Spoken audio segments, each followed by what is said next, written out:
To enable or disable highlights from Nvidia Overlay, first we'll need to click on Alt and Z to call out our Nvidia panel.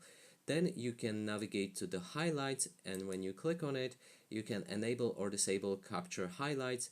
Also, you can check the games that you want to record the highlights for, and for some of them you will even have more options that you can capture.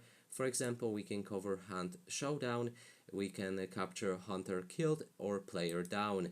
If you enable them both, there will be a check mark next to it. Then we can go to Configure Video Capture, and you can adjust the settings like instant replay length. You can also change the output format for your videos, and then the bitrate on the bottom. If you want to customize it for other games, you can do it as well as you can do it with War Thunder that I have right here.